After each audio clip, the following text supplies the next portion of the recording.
Right here.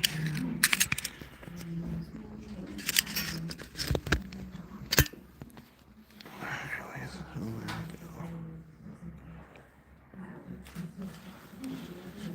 go. Those just tuning in, we're about to get underway here.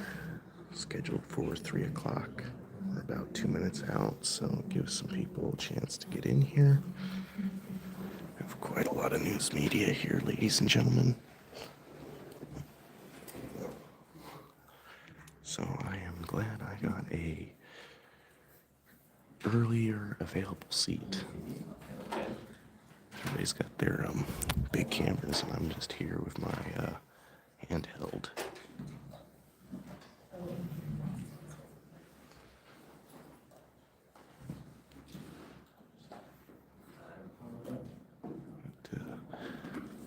Board of Supervisor Chairman Todd Kimmelshoe, ladies and gentlemen. Chairman of the Board of Supervisors is here.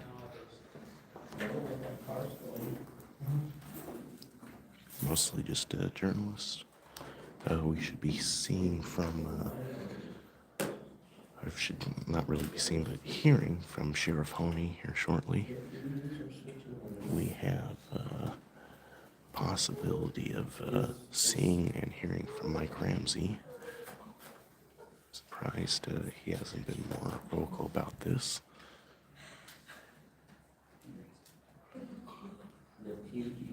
But we'll see. Seems the Sheriff's Department is in charge of the investigation at the moment. We may be hearing from the California Highway Patrol. Not sure. But I did see earlier members of CHP in the Sheriff's Department parking lot, so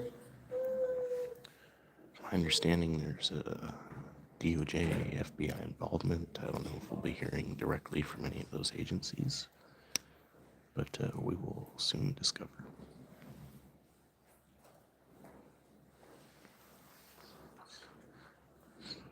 So it is now 3 o'clock.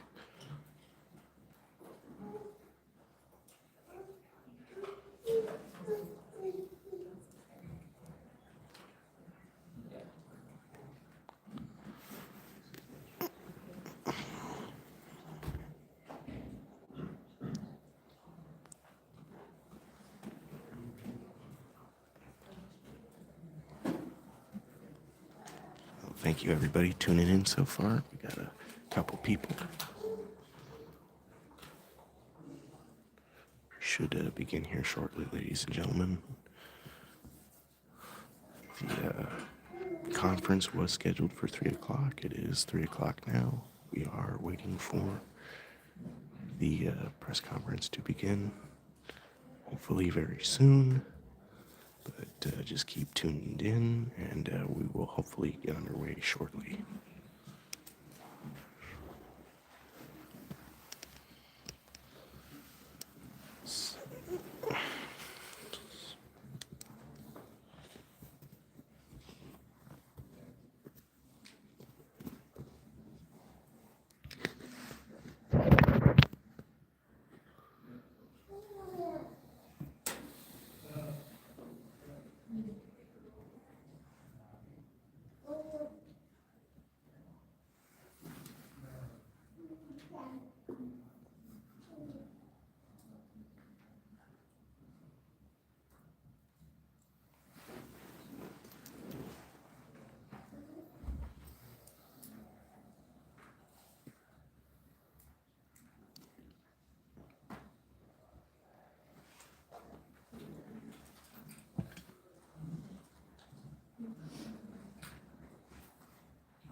ladies and gentlemen, we're supposed to be underway here. It is now 3 o'clock.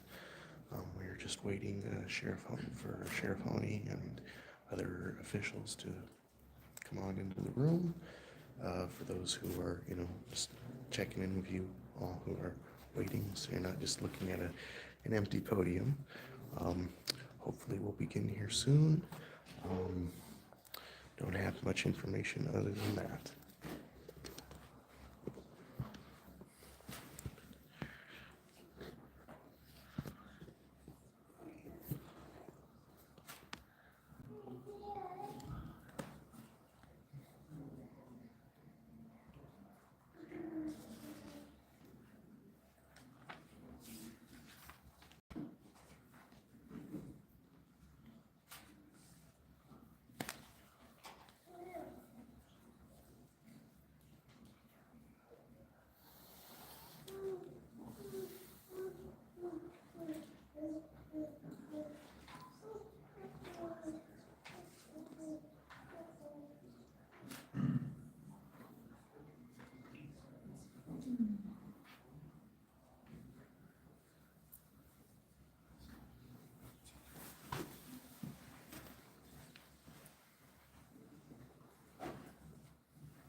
All right, ladies and gentlemen, we are now, let's see here, it is 3:09.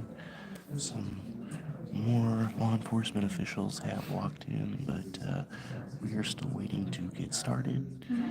We were supposed to begin at 3, I believe. We're still waiting, so please bear with us. Thank you for those that are still tuned in, waiting.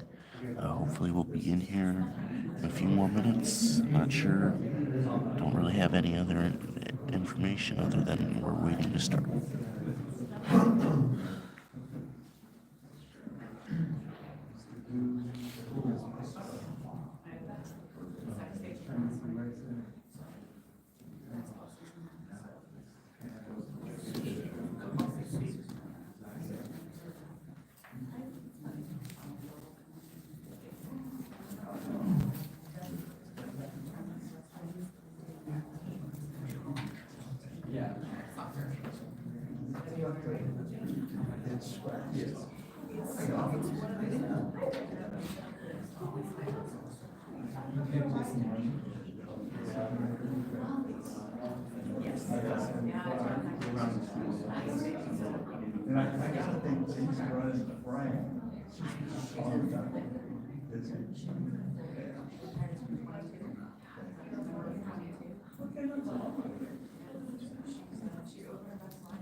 Well, we're still waiting, ladies and gentlemen. It's now 3:15.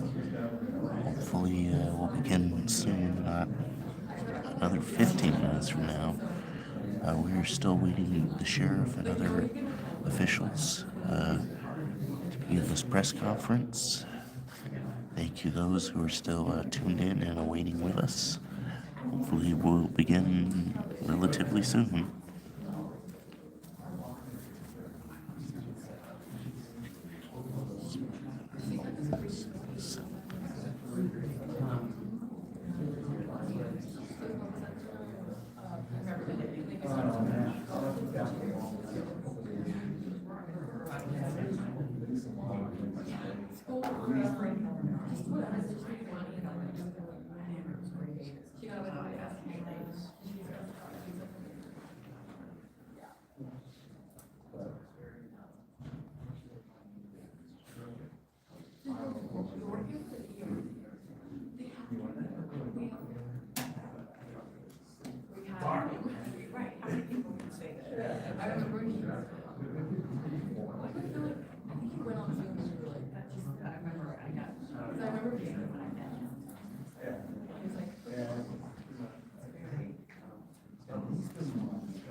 Yeah, this time around, I just won't.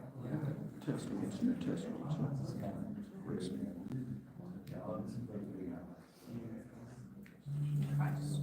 Every day.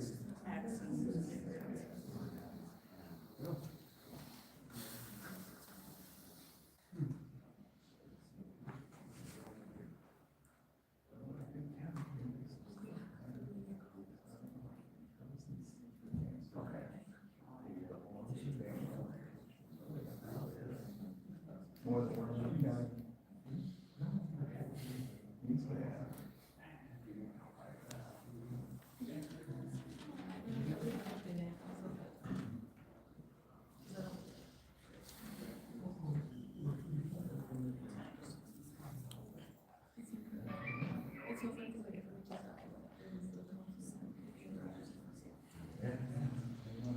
Waiting for one more camera.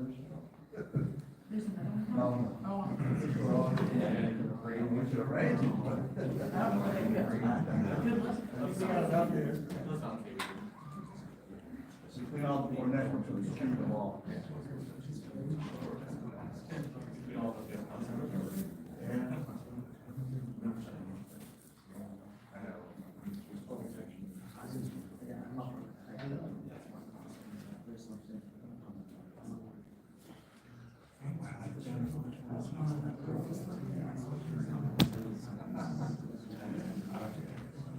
Everyone's out here.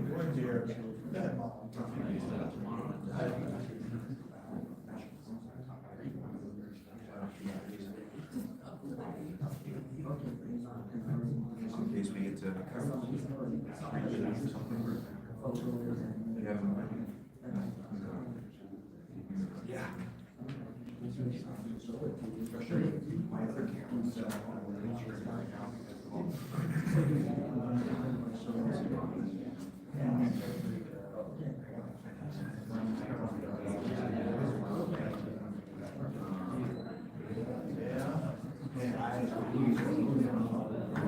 I got a lot of friends who work over there that work campus.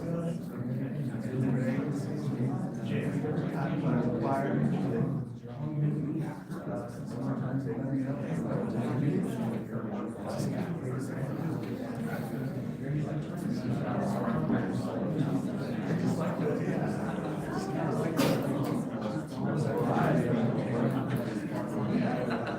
Driving in the snow,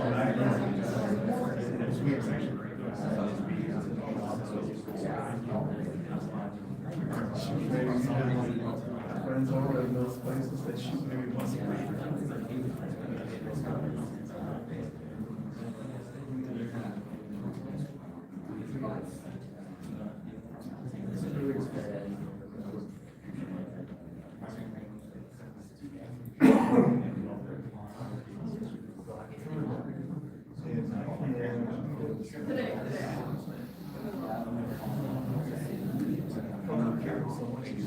You know what the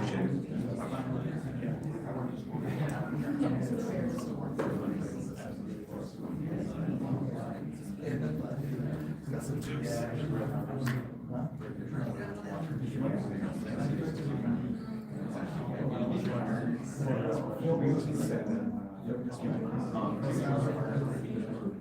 Yeah, he's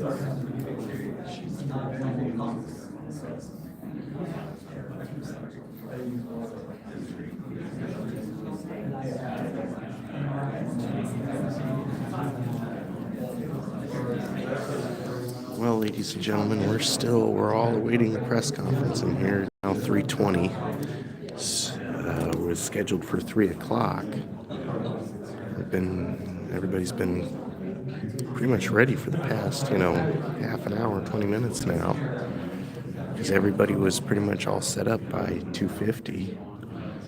Now we have all these networks here waiting to get going. we're just pretty much waiting for the sheriff and I guess whoever else we need. But so far, this, it's not, at least in my opinion, of this one member of the press here. It's, you scheduled a press conference at 3 o'clock. It's 3 o'clock, and you don't even have the courtesy to let us know by 3:15, 15 minutes is whether or not it's being delayed or, we just need a few more minutes. I mean, these people, with all due respect, we have people that have, are going to be making 120-mile round trips, just, to get back to wherever they came. It's some of these people just traveled, 60 miles one way to come to our county for this press conference this afternoon. That's gas money. That's, that's resources. That's, time that's being spent that could be covering other stories and things, right now. And, it's just, it's disrespectful to us journalists. I mean, maybe leave some comments if you disagree, but I mean, say something, we're going to start at 3 and do this at 3, and, you don't. It's like, well, do we really need to be here at 3? I mean, so we're just kind of in limbo right now, ladies and gentlemen. Mic check, Michael, Doing some mic check. more mic checks. 3, 4, 5, 6, 7, 8, 9. Thank you. So hopefully we'll get started here soon, ladies and gentlemen.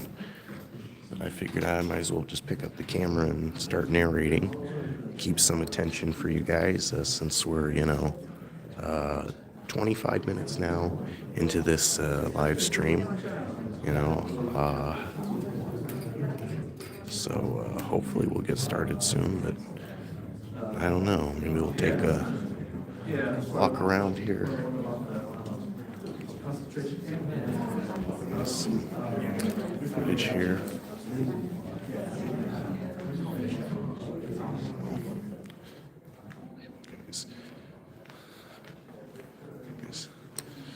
So there we go. Step outside for you guys, ladies and gentlemen, so I talk a little bit more loud, not be overlapping people's mic checks and whatnot. But we are waiting the sheriff to come outside here. Let's see, I don't believe he's in the building, and I don't see him out here either. So who knows what's going on, ladies and gentlemen? There's not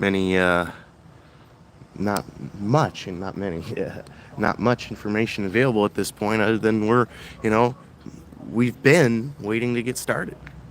So no smoking within 50 feet of the entrance. Violators will be prosecuted. Drug paraphernalia, no weapons. So come on back here, ladies and gentlemen. Go back to the press room. So yeah, no heads or tails so far of Sheriff Honey or not even Mike Ramsey. So maybe they're all in a briefing still.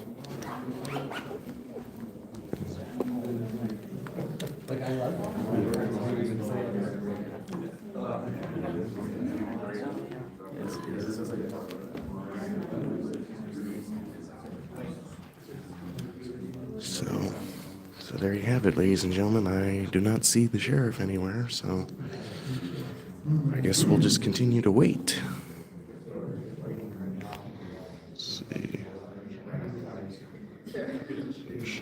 What's this about resolution here?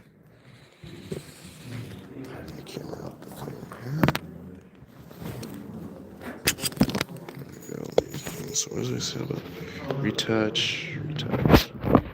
Okay, well, fart around with these features here, ladies and gentlemen. YouTube is always updating highlight saved to your channel. Oh, I didn't save highlight. Interesting. I know there was a filter. Maybe I gotta set that for live streams. But that was an interesting button. Apparently the highlights for the last 5 minutes have been saved.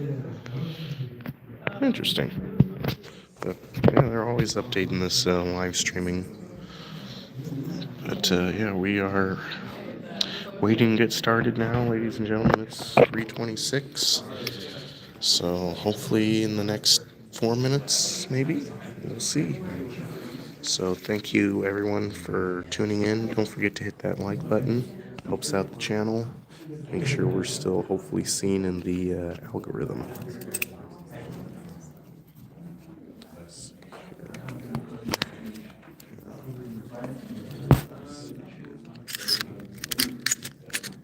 From what I understand, yesterday's press conference was about 40 minutes. Oh wow. So interesting.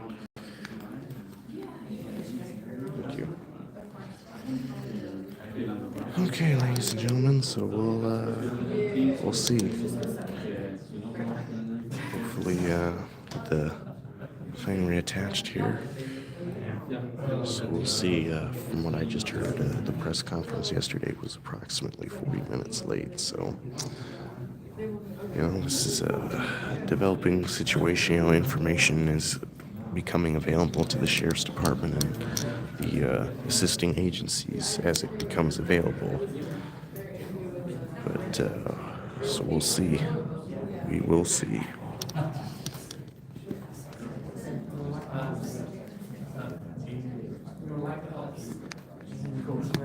I got it on a very minimal setting because it's got half the charge on it. I can give more, but I won't. You must have just turned it off.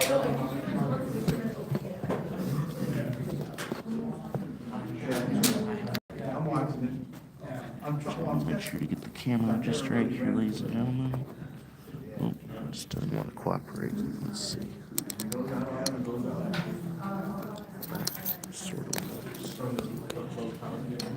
Sort of works. There we go. There we go, ladies and gentlemen. That's better.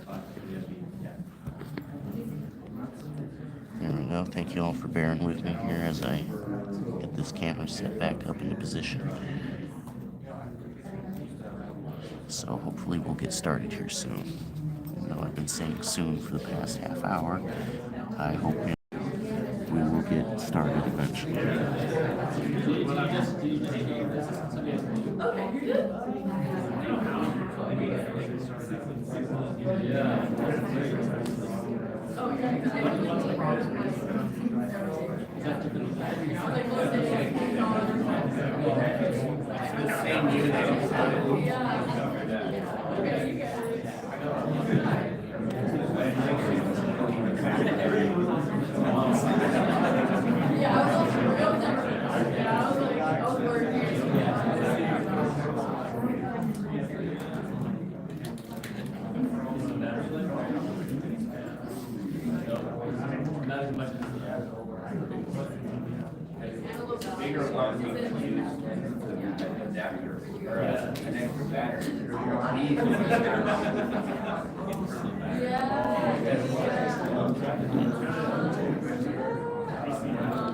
This one lasts, power lasts longer.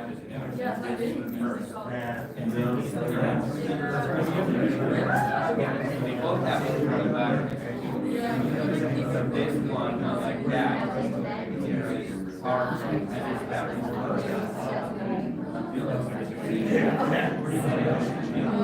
This battery also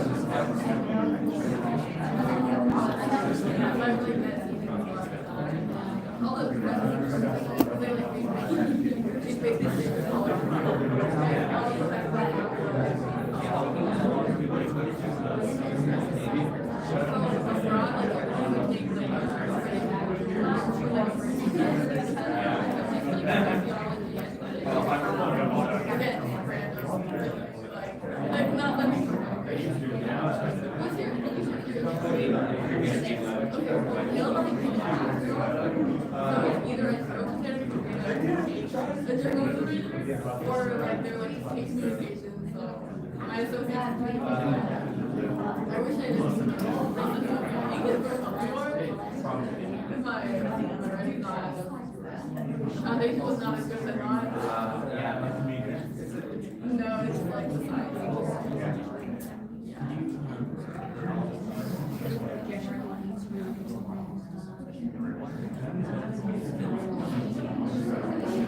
football team. That's my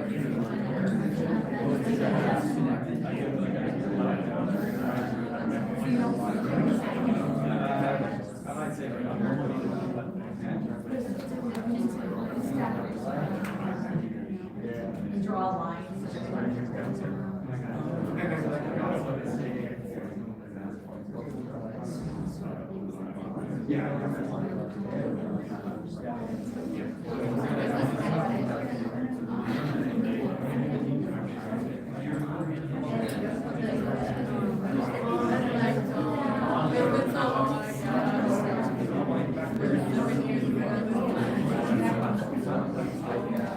They were great though.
Okay, ladies and gentlemen, it's 3:33. We are still waiting.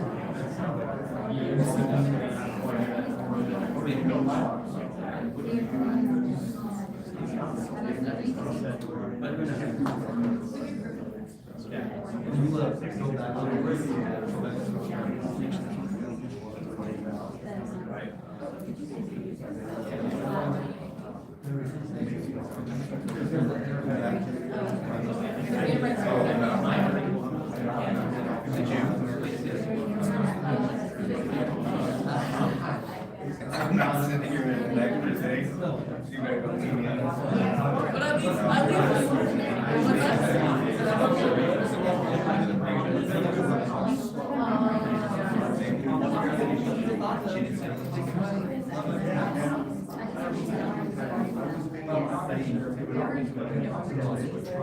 When I was in there, what about this Texas station I had, you might like be ready to.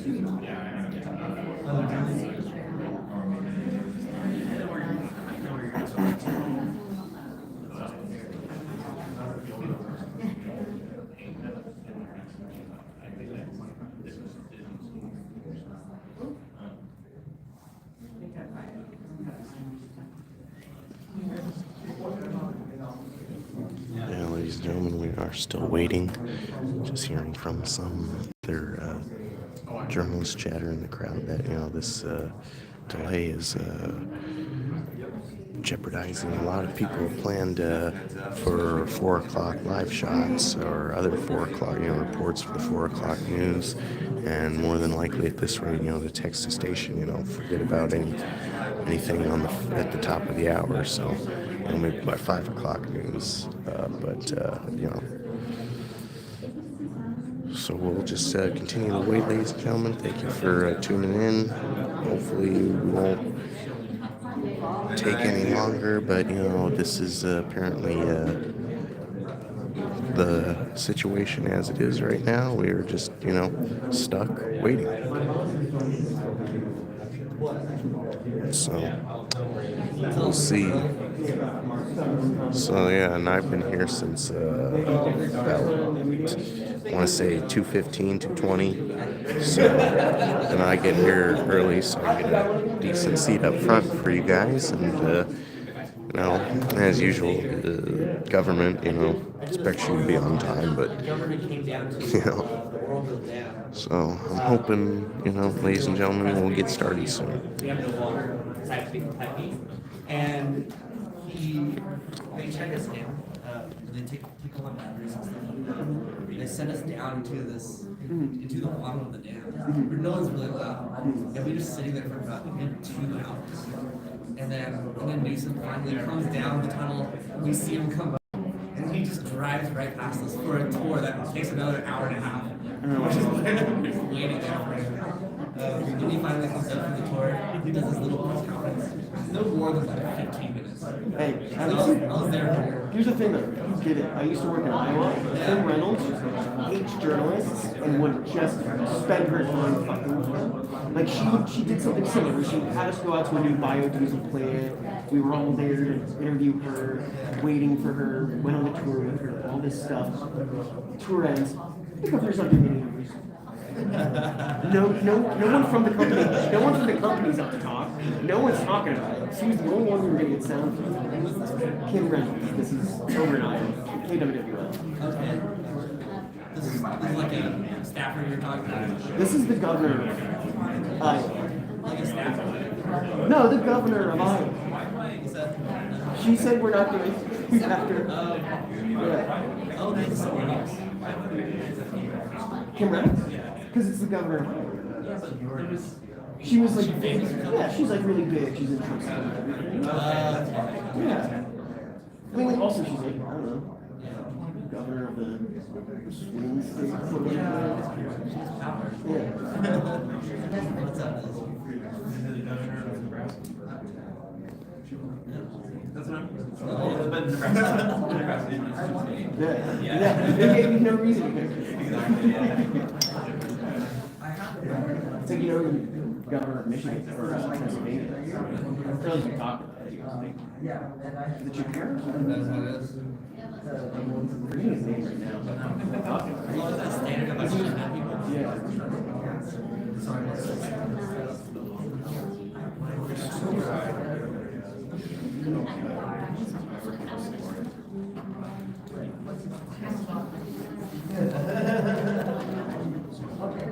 Someone's gonna have my name.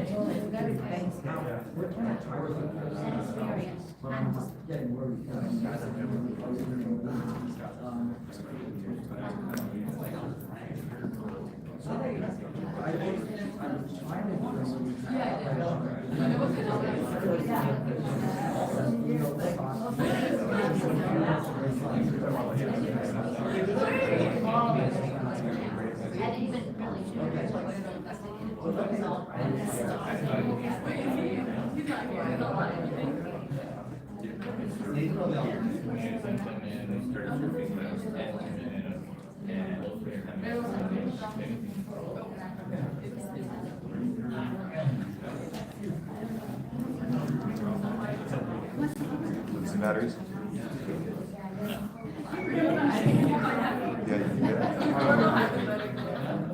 you better not be.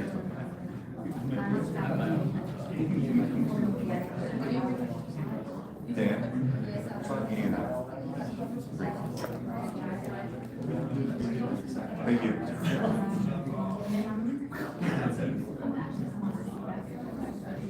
You getting sleep? Huh? You getting sleep?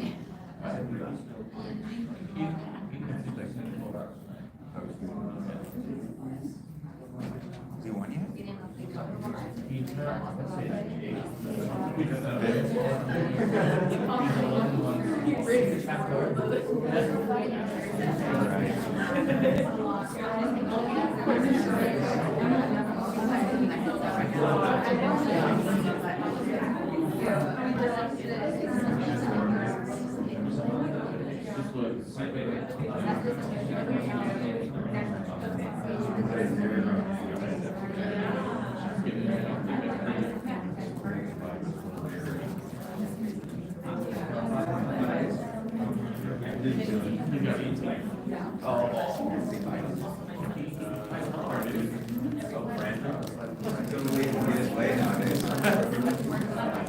knows how to use his tools.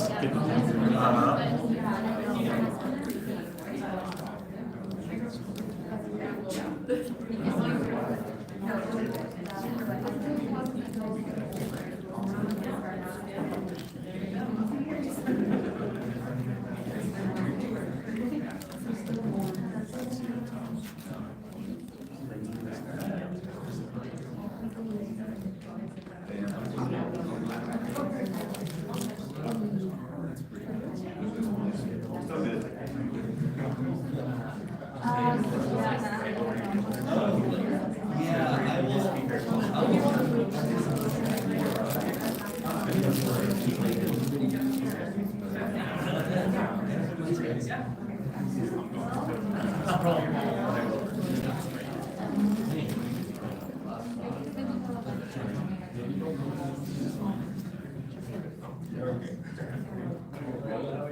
Yep, I'll go this way then. Get a weapon. Get a weapon.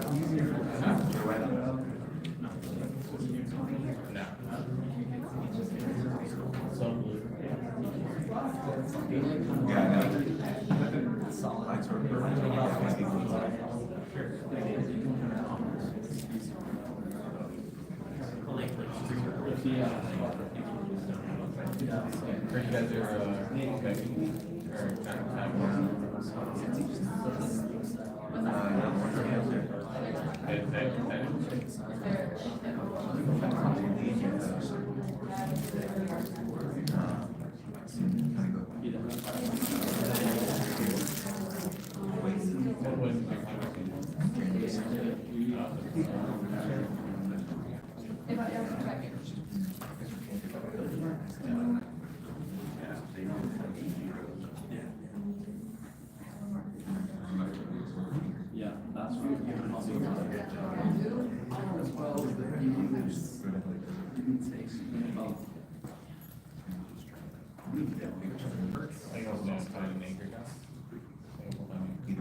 Not yet.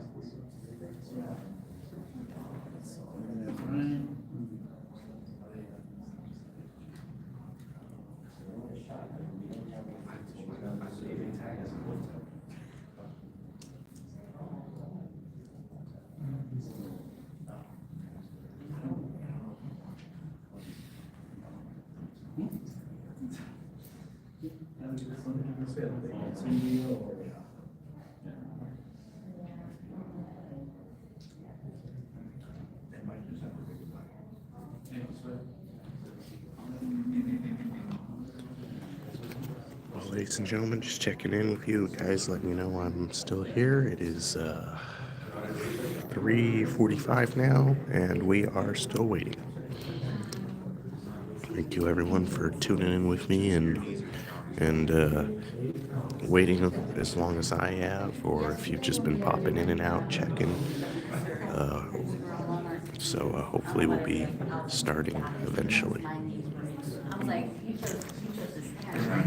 I was like, man.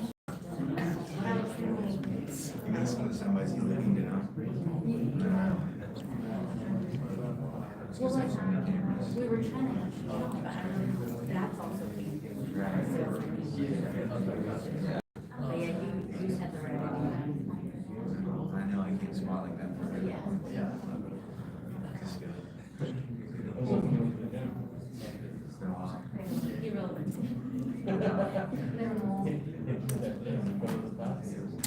I've been playing golf and pickleball.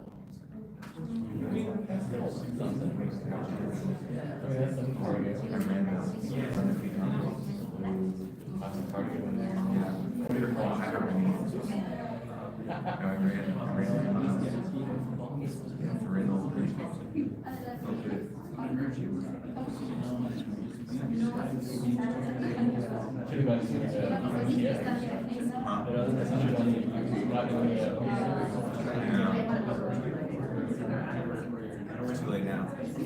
Oh, it is? Okay. Ah, okay.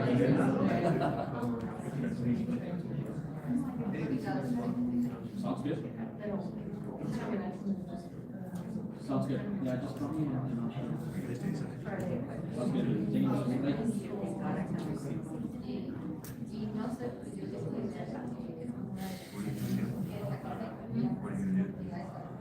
What is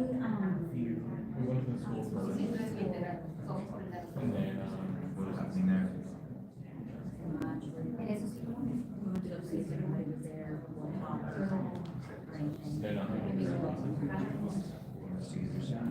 That might be investigated, but I'm assuming they're going to be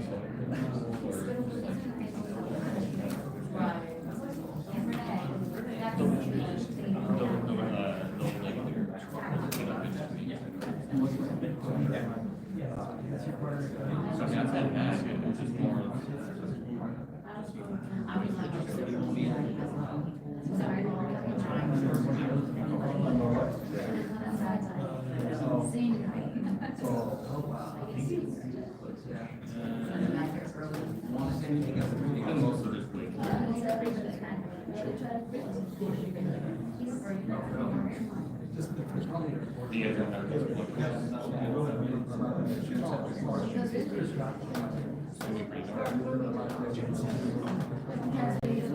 We're there last night.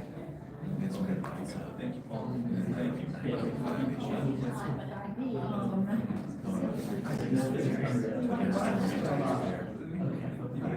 Did they open that up?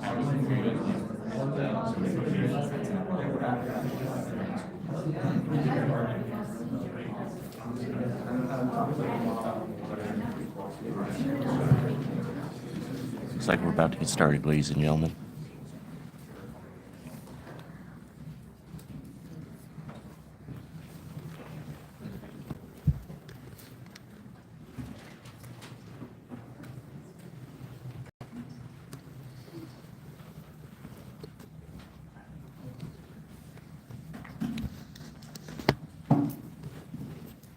So folks, first off, I want to say just, I'm sorry for the delay.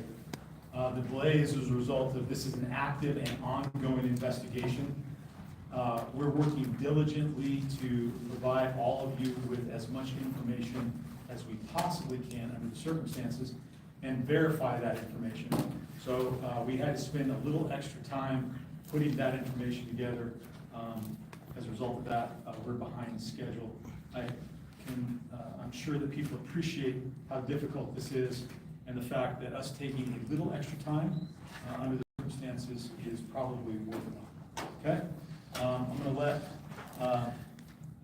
my staff members set up the PowerPoint presentation or the visuals that we have, and then we'll come back in and we'll go from there. Okay?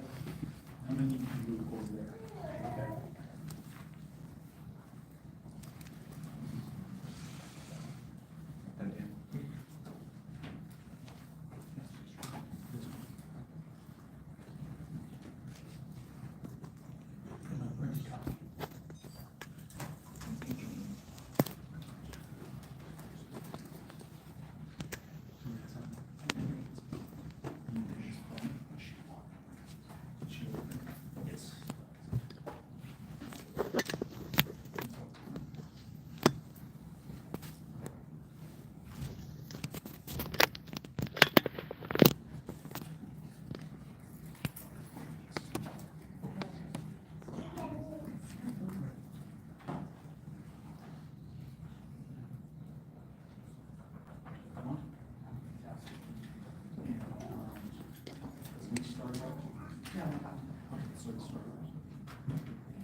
We're going to start our Facebook Live here. We're starting now. It takes a minute to if the rest of you need to start or you're not ready, this is the time to get ready. Okay? Sam, you ready? Yes. Were you watching earlier? No. I've been live for about an hour now, so I've been ready. No, I have not been watching, we've been doing other stuff. Good, good, I hope so. Yeah, exactly, right. There you go. Everybody else good? Good.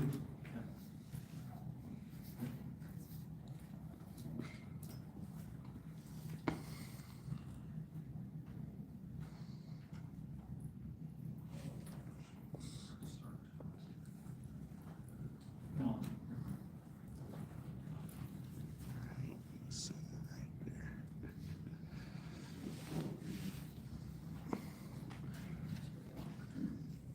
Yep.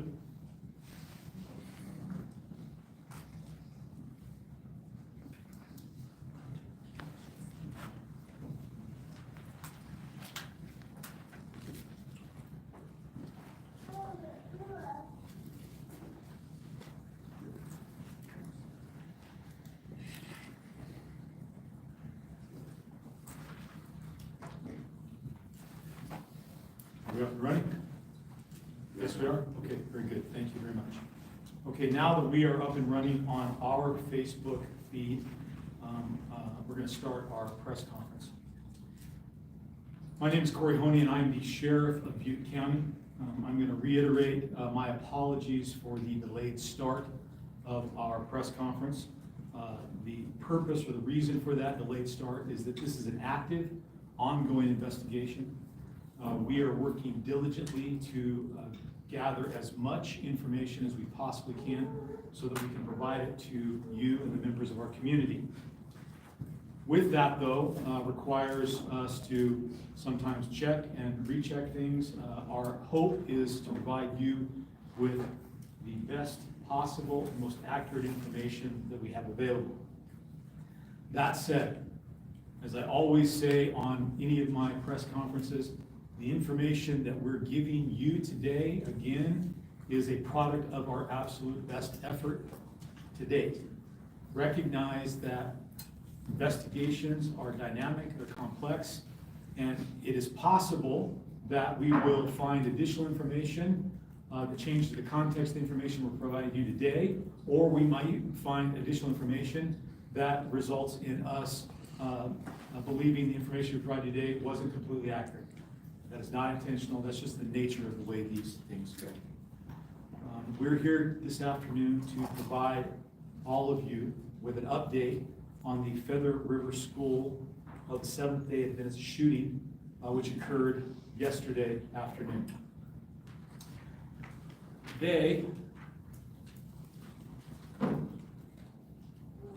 you're going to hear from me, of course, then our commissioner from CHP, Sean Dury, Special Agent in Charge, Sid Patel, Butte County District Attorney Mike Ramsey, and Lori Trujillo, the Director of Communications and Development for Northern California Conference of Seventh-day Adventists.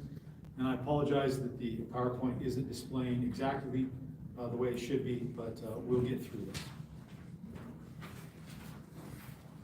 I'm going to start by providing you with a review of the events of yesterday. Then we're going to talk about the victims in this case.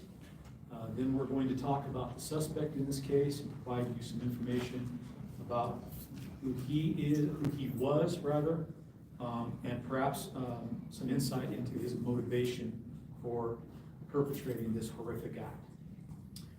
So, to recap yesterday's events, at 1:08 p.m., an initial call, 911 call that is, was made, and it was received by the California Highway Patrol. The caller was from the school, reporting that there was an active shooter on campus. CHP dispatched one of their officers and simultaneously transferred that call over to the Butte County Sheriff's Office because we're the law enforcement agency with primary jurisdiction there. And I'll have the commissioner come up after I'm done talking, and he can provide some additional clarification about CHP's response. As I said, the call came in at 1:08. At 1:09 p.m., BCSO Dispatch Center received the call from CHP. They immediately dispatched every available deputy sheriff in Butte County, including deputies from North County. In addition to that, as is the protocol and the practice, law enforcement here in Butte County, consistent with our training, when there is an active shooter incident, it is an all response situation, and we received responses and support from other allied law enforcement agencies, including local police departments, as well as state agencies, such as Fish and Wildlife, the CAL FIRE law enforcement officers, and of course, California Highway Patrol. At 1:10 p.m., 2 minutes after the original call, the first CHP officer arrives on scene. He is directed to the area where the suspect is located down on the ground from what appears to be, what appeared to be a self-inflicted gunshot wound. That officer immediately secured the firearm, which was laying next to the individual. At 1:14 p.m., Butte County Sheriff's deputies arrived on scene. And at that point, deputies and CHP officers immediately began rendering aid to 2 students who sustained gunshot wounds. In addition to that, the officers began to search the remainder of the campus to make sure that there were no other attackers or assailants, and make plans to keep the kids and faculty members safe. Once they determined that there were no additional suspects, all of the students were eventually gathered and moved to the school's gymnasium, where they were protected until we were able to move them from that campus. At 1:30 p.m., school bus was dispatched to the school. The 35 or so students who were in attendance at the school that day were loaded on the school bus, and they were taken to the Church of the Nazarene, which is what we set up as our family reunification site. This is just a representation of all of the law enforcement agencies that have brought resources to bear to help out with this particular thing. It's probably not an all-inclusive list, but I did want to make note of the fact that we are receiving tremendous support from federal, state, and local law enforcement agencies. When the bus arrived at the Nazarene Church, we had BCSO personnel present, along with crisis counselors from our behavioral health department, along with chaplains from our law enforcement program, and they immediately began a process of reunifying the students with their parents.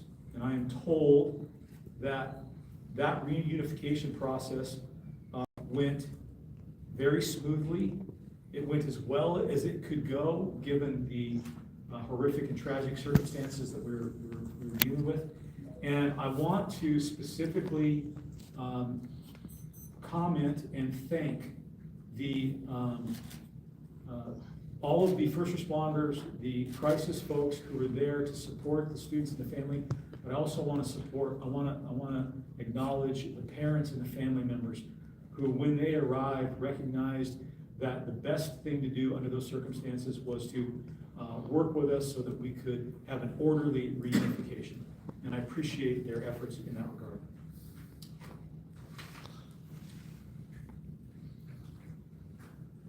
Today, I am going to provide you with information about the 2 boys who sustained gunshot wounds during this incident.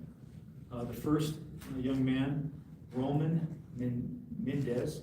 Roman is 6 years old, and he is in kindergarten at the school. Roman sustained 2 gunshot wounds resulting in internal injuries. The other child that was seriously injured during the course of this, thank you very much. And I'm going to work hard to pronounce this correctly because it's Elias. Thank you very much. It's pronounced Elias Wolford. He is 5 years old. He is also in kindergarten. He was shot one time in the abdomen, which resulted in internal injuries. Our district attorney, Mike Ramsey, and I traveled down to the hospital where these young men are being treated. They were immediately transported to trauma center, and had an opportunity to sit down and speak with the parents of the two boys. Of course, we expressed our heartfelt sympathies under the circumstances. But one of the things that we learned from the physicians is that the boys are both in critical condition. They have a very long road ahead of them in terms of recovery. It's very likely that they are going to have a number of surgeries as going forward. But the fact that they are currently still with us, I think, is a miracle and something that we should all be very thankful for. I'd also like to ask everybody, members of the community as well as the media, to respect the privacy of the family members. Both families talked about how they're focusing on the recovery of their children. That's the most important thing to them, and we can all understand that. But there have been attempts by members of the media to contact them. Please recognize that the most important thing for them now is to make sure that their children are being taken care of. And so I would ask on their behalf, based on what they told me, is that you respect their privacy and do not make an effort to contact the parents. In addition to that, I have received some information that Monday night at 5:30 p.m. at the Southside Community Center here in Oroville, there is going to be a fundraising event that is being organized by local churches and community leaders. And the fundraiser is to benefit both of these boys and help their families as they deal with the expenses that's definitely going to be incurred during the course of that.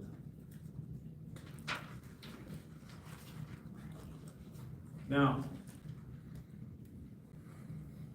I think it's very important that we always keep in the forefront of our mind that the people that truly matter during the course of this investigation are the victims. And I certainly don't want them to be lost in the overall story. With that said, I am prepared to provide you some information today about the suspect in this case. So, we have identified the individual responsible for the shooting as a subject named Glenn Litton. He is 56 years old. He most recently, I think, is best described as being homeless, and he spends time between Sacramento and the Chico area. He has a lengthy criminal history and a history of mental health issues. His first prison sentence was in 1991 for theft. Several other convictions for various crimes to include theft, fraud, forgery in the 90s and early 2000s. I am going to have our representative from the FBI, Special in Charge Patel, talk about his criminal history or his involvement in crime at the federal level. And I'm going to have our district attorney, Mike Ramsey, come up after I'm done and talk about his criminal cases here in Butte County, which were some 20 years ago. The Butte County Sheriff's Office has not had any contact with Litton since Litton was booked into the Butte County Jail for forgery and fraud charges in 2003. So it's been, again, over 20 years since he's been booked into the Butte County Jail. But he has been involved in other criminal matters in other parts of the state. Go ahead and go to the next slide, please. So, our most recent law enforcement contacts. In March of 24, Litton was the suspect in a theft of approximately $1,166 in Phoenix, Arizona. He had apparently gotten a job with CVS, and on the second day of his employment, the manager reported that he stole the money from the cash register. On November 12th of 2024, Litton was listed as a suspect in a Chico PD case. It was reported to the Chico Police Department that Litton rented a white Chevrolet Silverado 1500 U-Haul, one of the U-Haul pickups, and did not return it when he was supposed to return it, so U-Haul reported it stolen. The Chico Police Department attempted to contact Litton, but they were unable to contact him. And a GPS tracker on the truck showed the truck left the Chico area and headed towards San Francisco at the time, or shortly at the time the vehicle was stolen. On November 12th, 2024, Litton was arrested by the South San Francisco Police Department for being in the stolen U-Haul pickup, or the U-Haul pickup that hadn't been returned as it should have been. And in addition to that, he was in possession of a forged license, so he was arrested on fresh charges of being in possession of the forged or false identification, as well as an outstanding warrant out of the San Bernardino County courts for burglary. He was booked into the San Mateo County Jail. During a search of Litton's person when he was arrested, that forged driver's license was located, and interestingly enough, it had the name Michael Sanders on it and a photograph of Litton. And then it was at that point that Litton was transported to San Mateo County Jail. That's significant because later on, he utilizes that same name to make appointments to visit the schools, and I'll talk about that shortly. On 11/20, he was transported from the San Mateo County Jail to the San Bernardino County Jail and booked on the warrant for burglary. On 11/21/24, he had his first court appearance. He pled not guilty and was released by the court on his own recognizance. He was then picked up by a family member and transported back to Sacramento. From Sacramento, my understanding is that he took a bus to the Chico area, and while in the Chico area, he stayed a couple of nights at various motels within the Chico area. The timeline for his movements on 12/4. So in the early morning hours, we've determined that he was in the vicinity of Motel 6 in Chico. At around 7:45 in the morning, he got onto a Beeline bus at 2nd and Salem in Chico. And at 8:30 hours, he arrived in Oroville and exited the bus at Montgomery and Meyer Street in Oroville. At that time, he was carrying a large duffel bag. At 10:46 hours, Litton was at the Rayleigh's in Oroville. He purchased an energy drink and checked out the store until about 10:56 hours. At 11:38 hours, he requested an Uber, and he used the alias Mark Hansen. At 11:57 hours, the Uber transported him, or arrived the Uber arrived at the bus stop on Spencer Avenue near Rayleigh's to pick him up. He had booked the ride to go out to the Feather River Seventh-day Adventist School, located on Highway 70 in Cox, and the Uber driver dropped him off at that location at about 12:11 p.m. Now, I told you yesterday, and I'll reiterate today, that a couple of days prior to this, Litton had called the school and made an appointment to speak to an administrator about the possibility of him enrolling his grandson in the school. He booked that appointment utilizing the name Michael Sanders, which was the name on the fictitious driver's license that he had. The school set the appointment. When he showed up, he met with the school's principal. And as I said yesterday, it was a cordial conversation. The conversation centered around what it would take for him to enroll his grandson in the school. His story was that his daughter had recently moved to Gridley, and that he wanted his grandson to go to that school, and he was willing to pay for the tuition. As it turns out, that was all a lie. His daughter had not moved to Gridley, and he did not have a grandson. So it appears to us that that story was a ruse to set up an appointment so that he could gain access to the campus. After the tour and after the meeting with the principal, he got up, and it appeared that he was going to leave. He started to walk back towards the parking lot, and this is him right here. In the first photograph, you see him walking one direction. Almost instantly, he makes a turn and starts to turn and walk back through the breezeway that leads to the playground.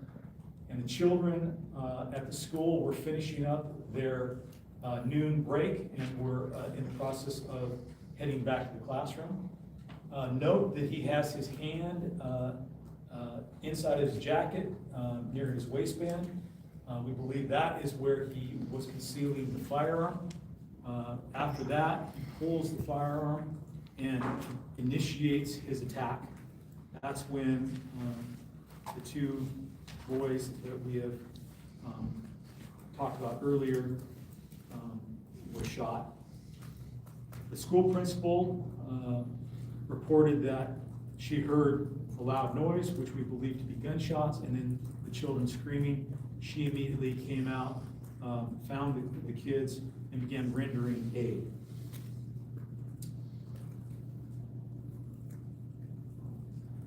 We have looked, we've been working diligently to try to determine what the motives for this attack were. And yesterday, I talked with you about the fact that we have received information that led us to believe that he targeted this school because of its affiliation with the Seventh-day Adventist church. There's written information that we received that we believe that came from him, and the information that I think is most probative to why he chose the school is this statement right here. And it reads, countermeasures involving child executions has now been imposed at the Seventh-day Adventist School in California, United States, by the International Alliance. I, Lieutenant Glenn Litton of the Alliance, carried out countermeasures in necessitated response to America's involvements in genocide and oppression of Palestinians, along with attacks towards Yemen. Now, I will tell you that we have been working diligently to try to determine if there is, in fact, an international alliance, and if one of their stated purposes is to engage in terrorist acts of this nature. I can tell you at this particular point, we've been working not only local law enforcement, but federal law enforcement, FBI, Homeland Security, to try to determine if there is, in fact, an international alliance. At this point, we have not been able to find any organization that calls themselves the International Alliance and that is active in this regard. And in terms of him saying that he's a lieutenant in this, there's nothing, we found no information that would lead us to believe that this organization has some kind of military or paramilitary structure. I would go back to, and I'm not gonna spend a lot of time speculating that, but recognize that this individual did have some significant mental health issues, and it appears that he pulled information from various sources, and it all came together in his mind to form a reality that perhaps his faults are different than ours, of course. But that is we believe is the stated motivation for this. I will tell you that we are going to continue to probe this and work this. And if there is any indication whatsoever that there is in fact some kind of international alliance that poses a threat, that will be followed up and we'll make that information known. Again, that is one of the reasons that we believe that this was an isolated incident, or that he was a sole individual who targeted this school based on the beliefs that he held and how he came to believe those things. I can't say. Now, we've also determined that there was an alternative target. Next slide. It appears as though Mr. Litton also researched the Seventh-day Adventist school in Red Bluff, California, and he looked at information concerning both the Red Bluff location as well as the location out on Highway 70. But ultimately, it appears that he selected the location on Highway 70 as the target. I think it's also kind of important to note that we determined that Mr. Litton attended the Paradise Seventh-day Adventist school when he was a young man. So it did many, many, many years. And he may have had a relative attend the school that he ultimately went to and committed the shooting, but that would have been many, many years ago. And so there is no current connection between Mr. Litton, there's no current connection that we can determine between Mr. Litton and the school that he went to perpetrate this horrible act of violence. It appears, again, that it's based on his notion about, the activities of the Seventh-day Adventist Church and why he selected that. So, I now would like to bring up Commissioner Dury to talk about the CHP's involvement, what they're doing with it, and work with, followed by Special Agent Charles Patel, Butte County District Attorney Mike Ramsey, and Lori Trujillo from the Seventh-day Adventist. After that, I will come back up and we can field some questions if necessary.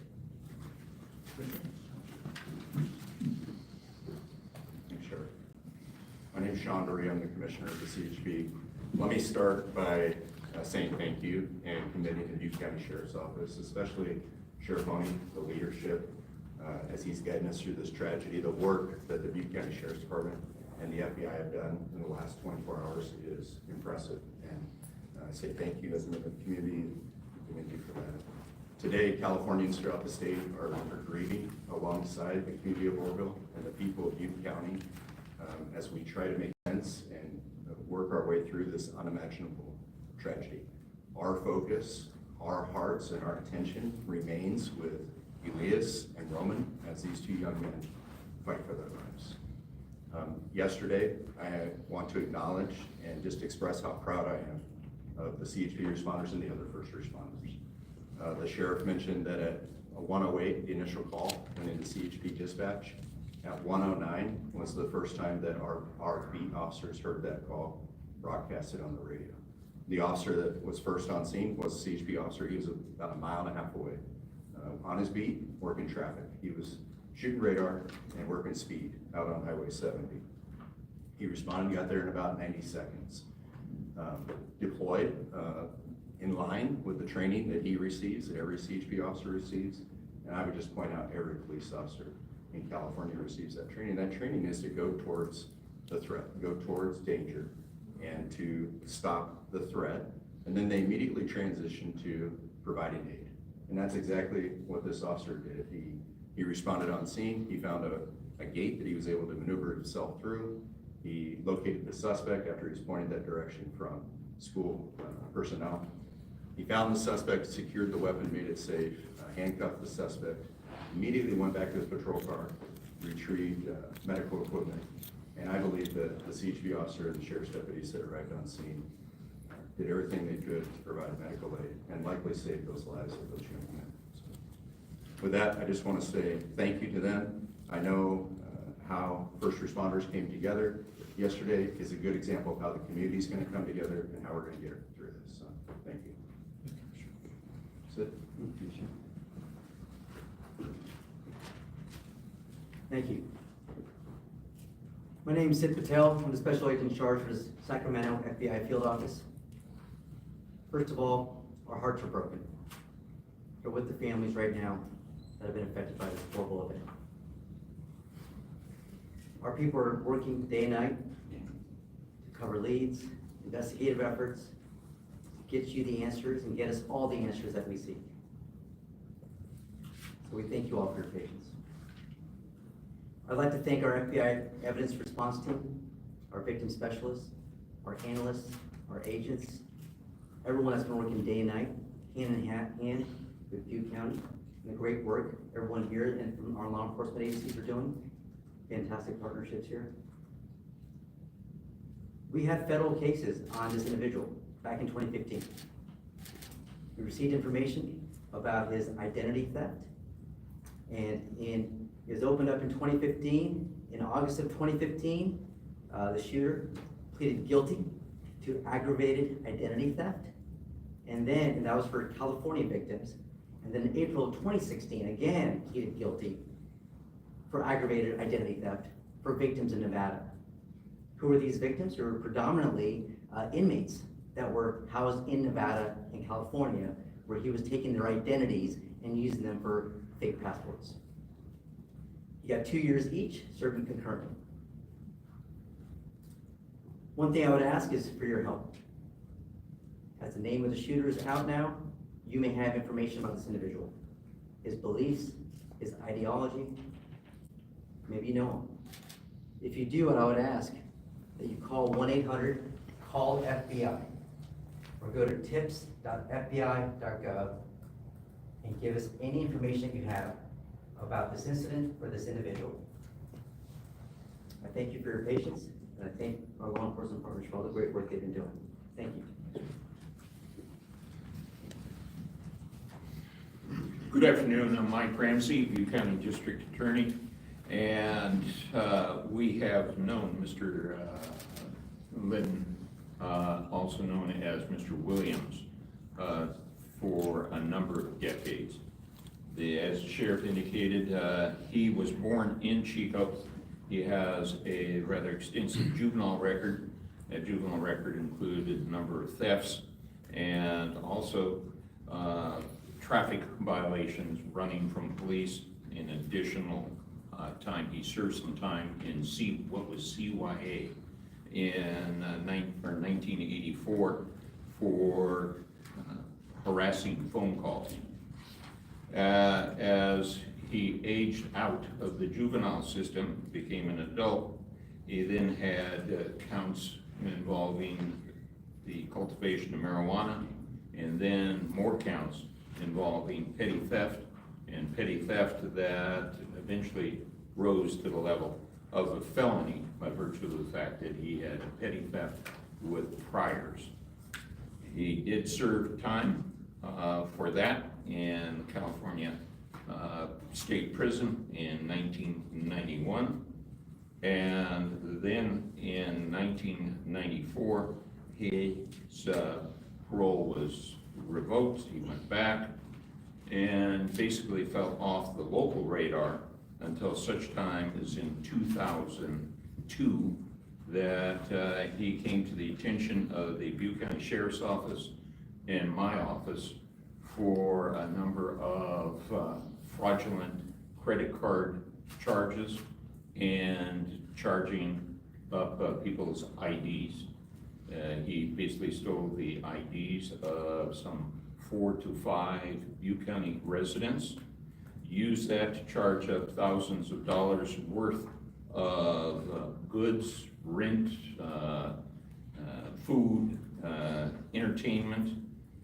And of particular significance was at the time that the search warrant, at the time of his arrest in October of 2002, he was found in a local wig shop buying a disguise, buying a wig, a mustache. In his car outside, officers did a search after his arrest, found leg shackles, handcuffs, and walkie-talkies. The search warrant of his residence at that time showed, again, some issues of concern that basically found a bulletproof vest and parts for a taser. A search of his computer showed his curiosity or searching of a number of websites involved with the looking for guns, looking for explosives. Notes in the computer to himself were fairly significant in terms of planning of some sort of mass incident involving explosives. Nothing that was specific, no specific target, just kind of ruminations. As the sheriff's already indicated, back when he was 16, it was clear that he had some significant mental health problems. At the time, also in those websites, we found, and this is significant, when we go to 2015 for the federal charges, that he was looking at sites on how to fake passports. And the purpose of having the passports was to avoid law enforcement. He was convicted in Butte County Superior Court in 2003 of 12 counts, various counts of forgery, ID theft, and theft. So those counts garnered him 8 years and 4 months in the California State Prison. He was released from prison in 2006, and it was basically unknown to us and Butte County law enforcement until this time in which he popped up.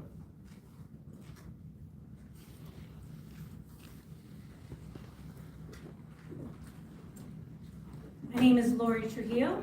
I am the Director of Communication and Development at the Northern California Conference of Seventh-day Adventist. Our Feather River Seventh-day Adventist school community, we are still shocked at what has happened and occurred. We are experiencing great pain within our school family, within our staff members, and throughout our entire community here in the Northern California Conference. We are absolutely devastated by this senseless act of violence. Our church members here in the Northern California Conference continue to pray for all of those who've been affected by this tragedy. And today, all Adventist schools in our conference were closed to enable families to be together. On behalf of the Northern California Conference leadership team, I would like to share our deepest gratitude to the Butte County Sheriff, to his team, to the California Highway Patrol, all of the first responders that are here, as well as these are consummate professionals. They absolutely, as you heard, 90 seconds, they quickly rushed in to help and protect our students and staff. We are additionally grateful to the FBI for all of the quick work and working so closely with law enforcement as they seek answers through this investigation. We know that the close-knit Feather River community will be grieving for a very long time, as will the rest of our conference. And to come, and I would like to ask that people of all faiths join us as we pray and strive to move forward. Thank you, all of you, for your support.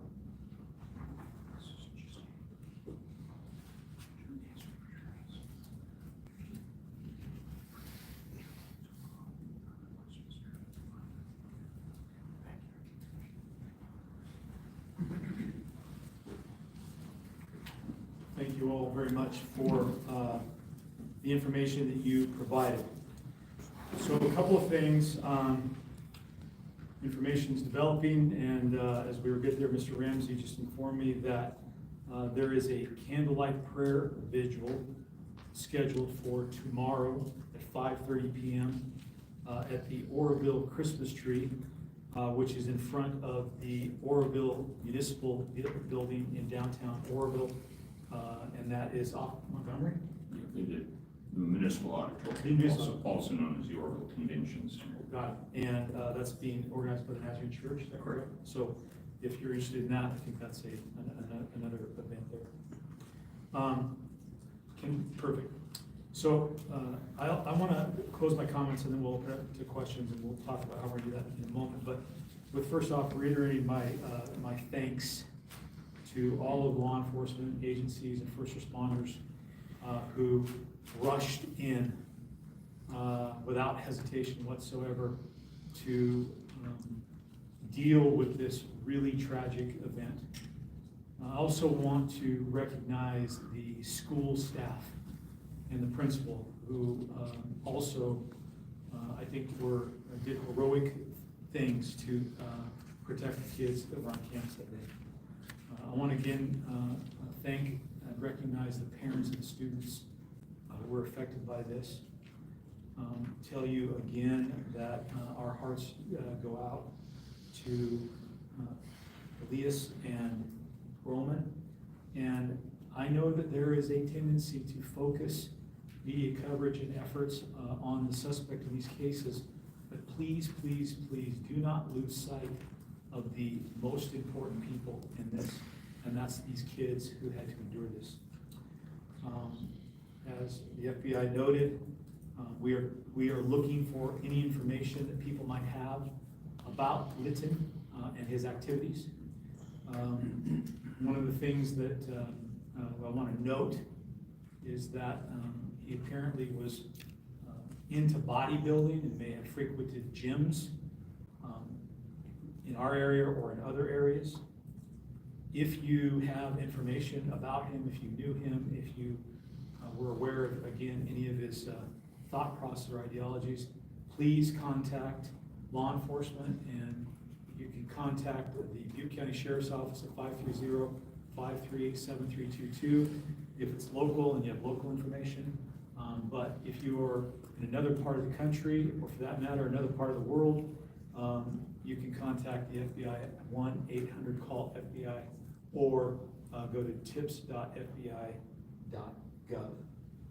So I think the way we're going to handle this in terms of questions, similar to the way we did last night in an orderly fashion, I'm going to start, I'll start on this side of the room right here.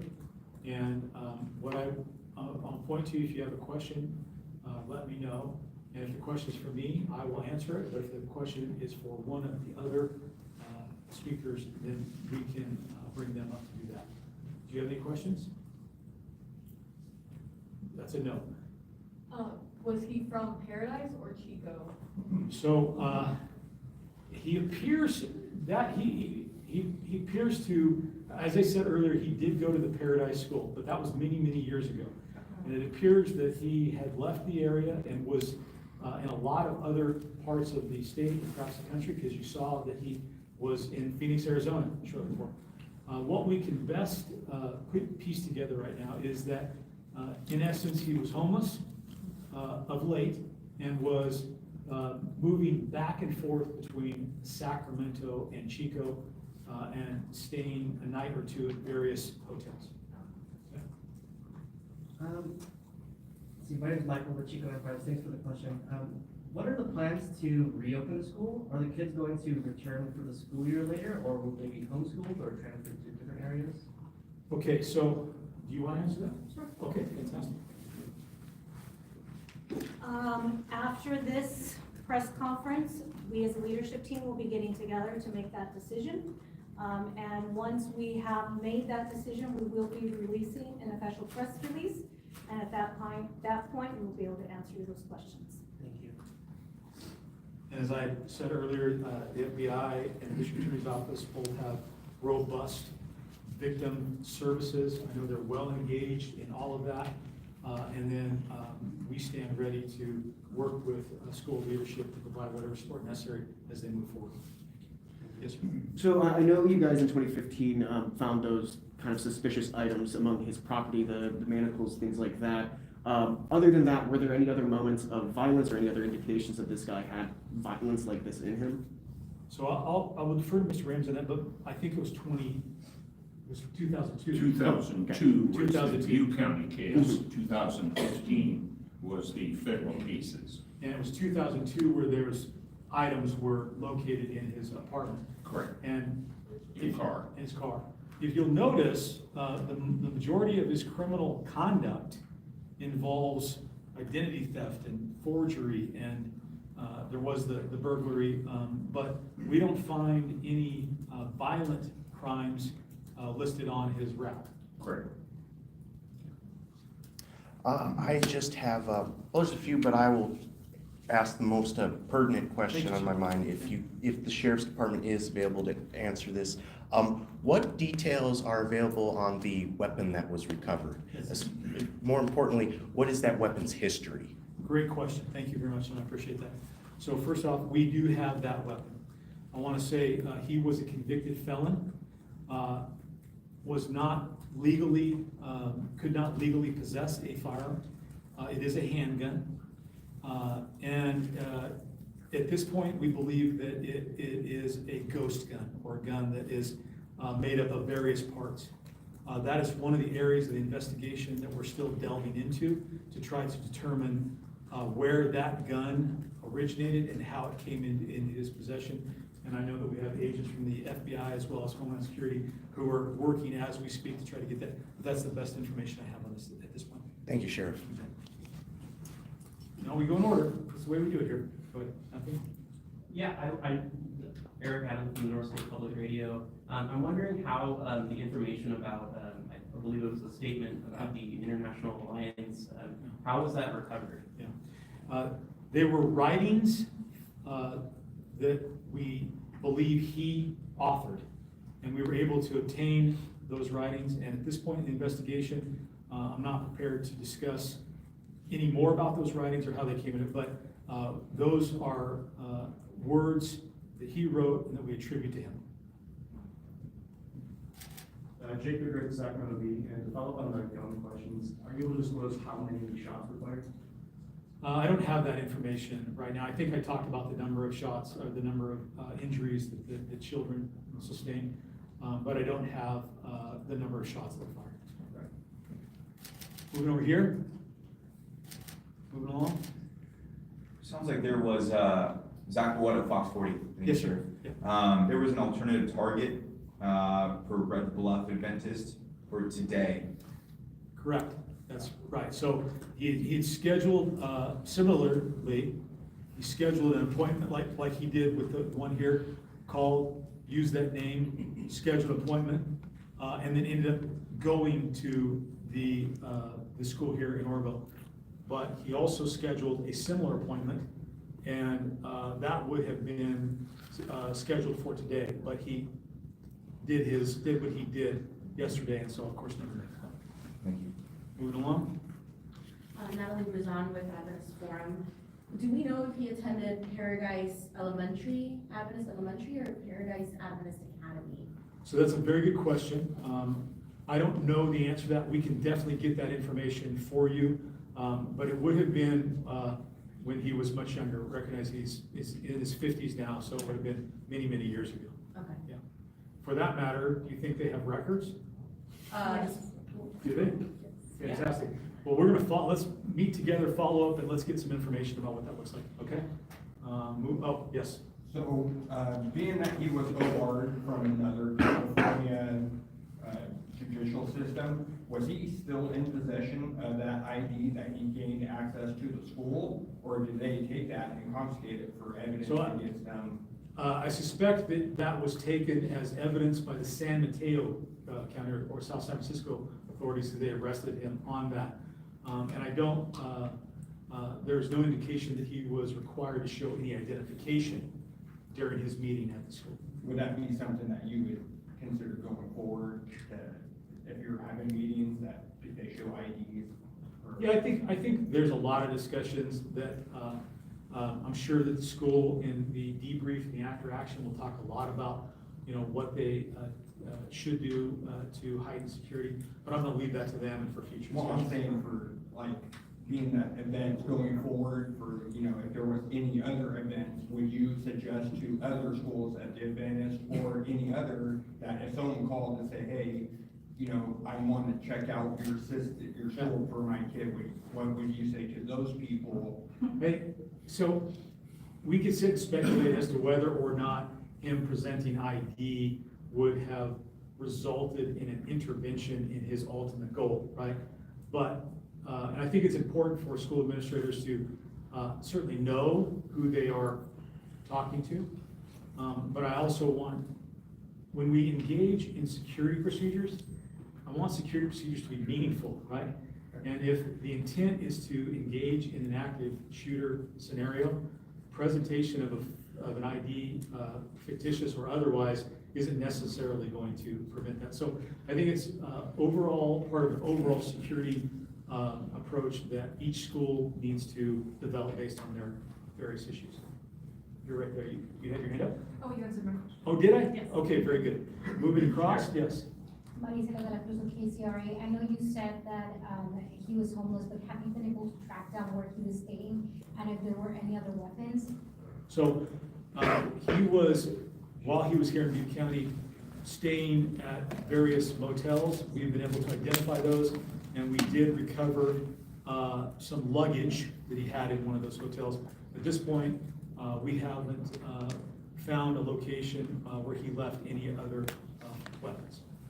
Okay, moving along. Yes, sir.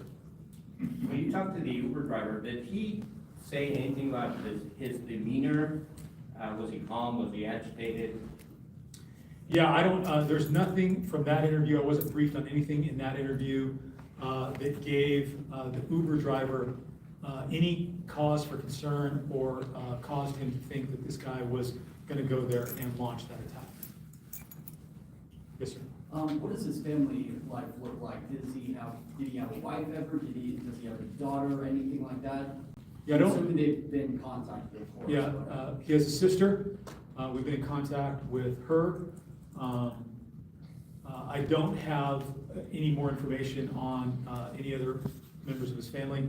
It doesn't appear as though he had close connections with a lot of different family members. Moving along. Nothing? In the back of the room? Anybody else? Coming back there. Hey, Sheriff Zachary Fox 48 again. In this note that he left for law enforcement, it sounds like he was acting in retaliation to a necessitated response to America's involvement with genocide and oppression of Palestinians, along with attacks toward Yemen. And this is a countermeasure involving child executions. Can you speak more on that, and is there any other understanding of where this came from? No. That's what we believe that's what he wrote. That's a motivation that was in his mind, how it was that he conflated what's going on in Palestine and Yemen with the Seventh-day Adventist Church. I can't speculate. I'm not sure that we'll ever know that. I would go back to the fact that it was clear, there's a pretty clear history of mental health issues with this individual, and sometimes people who suffer from that can conflate that.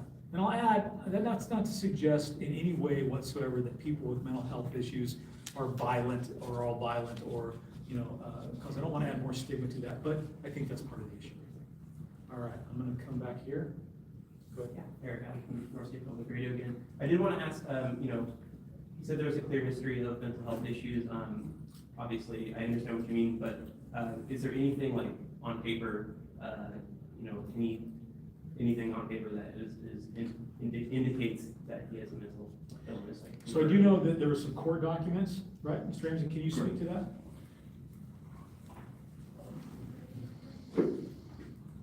In the sense on paper, what we had is in 2015, the federal court, the federal probation office noted that he had severe mental health issues going back to age 16 and going forward.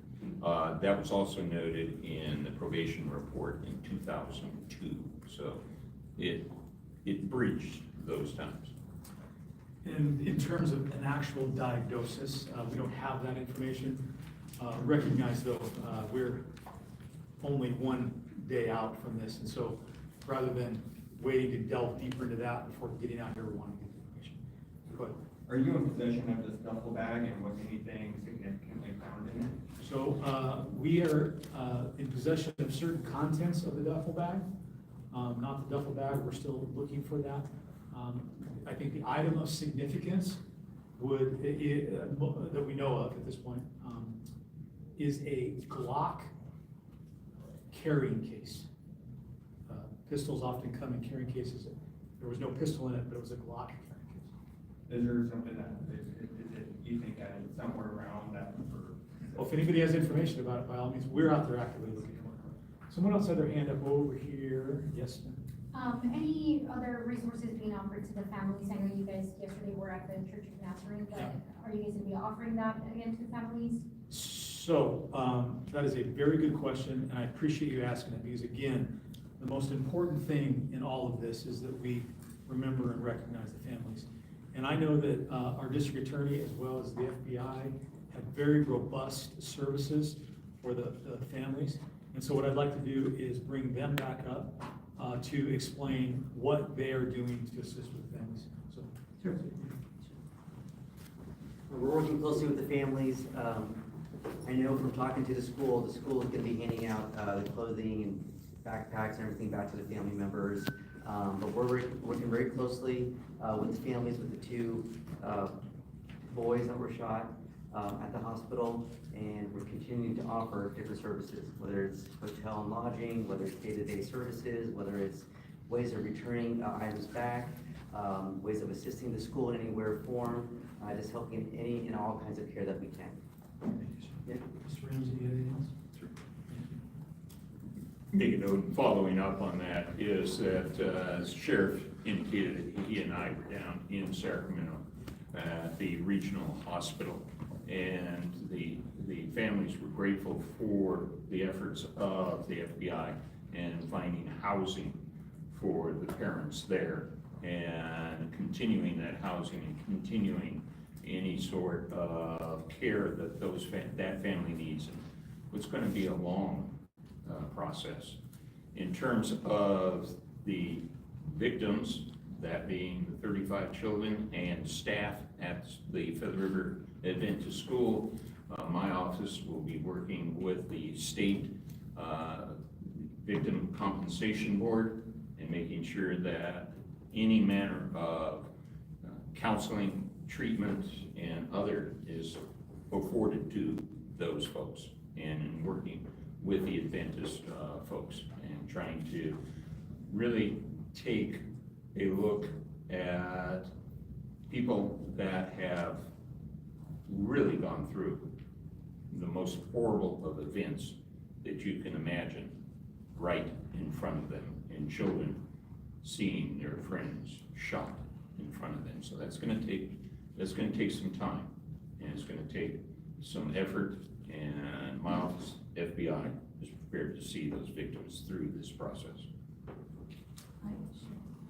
Any other, yeah, oh, please, yes, thank you so much, I appreciate that. The Adventist Church, we are also currently working with our staff and our families and our teachers, not just at the Feather River School, but at our other schools as well, because we are a close-knit community. And so we are going to be working with the resources that have been provided, and our families and staff members will be getting some support to deal with this trauma.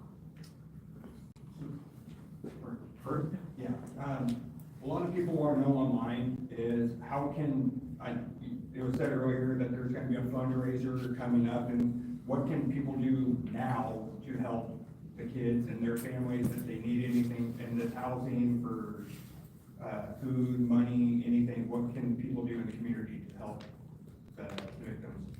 The sheriff mentioned some of the events that are here in the community, and we encourage people to go to those events at this moment in time. If there is any other things we will be doing, it will be coming out officially as a statement. You can follow us on our website or contact me directly. That's a great question, and I want to just follow up on, are you guys leaving? We got live kids, we can't wait, sorry. Our deadlines. At any rate, You bring them on. Don't you know, it's almost 5 o'clock. regrettably, there are times when the worst among us take advantage of tragedies, and they'll set up fictitious GoFundMe pages or false charity events, things like that. It is sometimes hard to do that. I appreciate immensely how supportive our community is when it comes to tragedies like this, but I would encourage everybody to be very thoughtful and very careful before they donate to an entity, and make sure that that entity or that page in fact is going to go towards that. As we move forward, where we get information about legitimate and verified sources, we'll do our best to get that information out.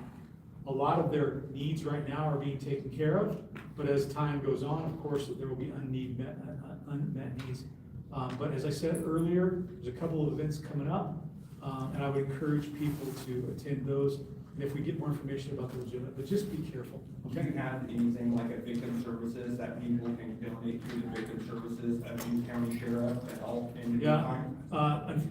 You don't want to donate money to a government agency, because that creates a whole lot of other issues in terms of getting that. But when we can get more information out, we will, okay? Last question. I was just wondering if you had more information on those events that you mentioned earlier. You said there was a 5:30 event, and Tell you what I'm gonna do. I'm gonna have our community race coordinator put that information out on our Facebook page. That way it can be shared. It gives everybody an opportunity, and then I don't mess it up in terms of telling you something that's not. Sure. Folks, I'm gonna leave you with this. Number one, thank you all very much for your patience. Again, I apologize for starting late. I apologize for some of the technical difficulties, but I'm sure you can understand we're trying to provide the best information. And honestly, we're all quite tired. We've been working. Number two, recognize that what we told you today is based on the best information we have. We may get other information that causes us to go back and change what we said or provide updated information. I don't intend to have another press conference tomorrow. At this point, what we would do is provide updates through media releases. So that's the mechanism that we're gonna employ going forward, unless something significant transpires that would result in us doing a press conference. And again, most importantly, please keep all of the kids, both and their family members in your thoughts and prayers, recognizing that they are the true victims here, and we need to keep their the thought of them in the forefront of our mind and pay less attention to the guy that perpetrated this act of violence. So thank you all very much. Sheriff, briefly, could you just reiterate the suspect's name and any fake names he may have used so people can contact if they've come across? Good point. So, can we go back to his to his we can post this online. and we can post it online. So some formatting issues there, but it's Glenn Litton, age 56, and he also used Michael Sanders. Sorry, Sam. I think because this isn't. We'll put it out. Yeah, no worries. Okay. All right. Thank you. Thank you. Thank you. Will there be an increase in presence at or for how long is there going to be an increase in police presence? work real quick. Yeah, I think, you know, we're coming into the weekend, we're engaging us monthly. I'm not gonna tell you what this is. Okay, ladies and gentlemen, just give me a second here, just wrapping up.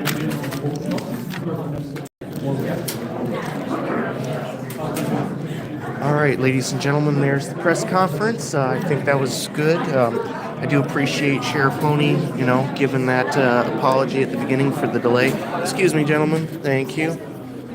Oh, you almost got snagged there on the can. Heavy lifting. So, there you go, ladies and gentlemen.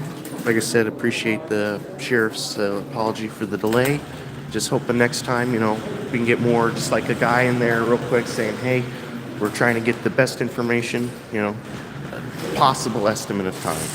But, you know, like I said earlier in the stream, ladies and gentlemen, this is a developing issue, so it's not completely, you know, unheard of, this delay.